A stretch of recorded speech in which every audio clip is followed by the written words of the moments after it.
বাংলাদেশের middle order যেন হুট করেই হারিয়ে গেছে ব্যাটিং লাইনআপ থেকে। আগে যে মিডল অর্ডার ব্যাটিংটাই ছিল বাংলাদেশের সবচেয়ে বড় শক্তির জায়গা, এখন যেন রীতিমতো বিশ্বের সবচেয়ে দুর্বল মিডল অর্ডার নিয়েই খেলে বাংলাদেশ। যার দরুন এই বছর খেলার 9 ওয়ানডের 8টিতেই 50 ওভারও ব্যাট করতে পারেনি টাইগাররা। কিন্তু হুট করেই মিডল অর্ডারের এই ভঙ্গুর দশা হলোই বা কিভাবে? শুধুই পাইপলাইনের সমস্যা, নাকি আছে অন্য কারণও? 2012 সাল থেকেই ওয়ানডেতে নিজেদের সেরা সময় কাটিয়েছে বাংলাদেশ।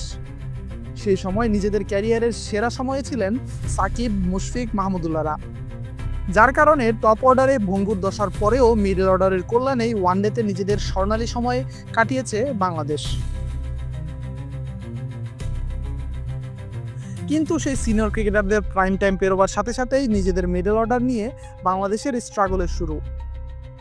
মিডল অর্ডার রান পেলেও সেটা আধুনিক ক্রিকেটের সাথে কতটা মানানসই সেই প্রশ্নও আছে। এর উদাহরণ হিসেবে বলা যায় গত বছর ওয়েস্ট ইন্ডিজ সফরে অধিনায়ক মেহেদী হাসান মিরাজের একটি ইনিংসের কথা। তৃতীয় ওয়ানডেতে মিরাজ 100-র বেশি স্ট্রাইক রেটে 73 বলে 77 রান করার পর বাংলাদেশ পায় 321 রানের পুঁজি। কিন্তু সেই ম্যাচ ওয়েস্ট ইন্ডিজ জিতে নেয় 25 বল হাতে রেখেই। বাংলাদেশের মিডল অর্ডারের এমন ভঙ্গুর দশা বোঝাতে এই একটা ইনিংসই হয়তো যথেষ্ট। মিরাজ শুধু একা নন, গত 2 বছরে বাংলাদেশের মিডল অর্ডারে খেলা প্রায় প্রতিটি ব্যাটারেরই একই অবস্থা।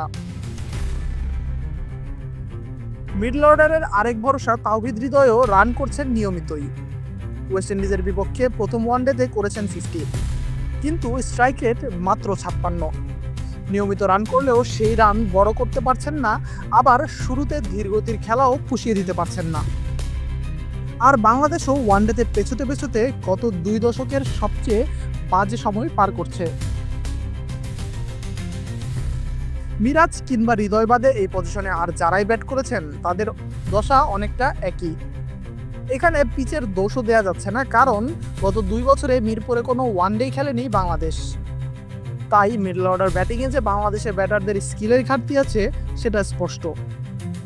দেশের পরিকল্পনাহীন ক্রিকেট ইকোসিস্টেমের ফলাফল যে এমনটা হবে সেটাই হয়তো স্বাভাবিক। আশিকুর রহমান শান্ত, বি স্পোর্টস।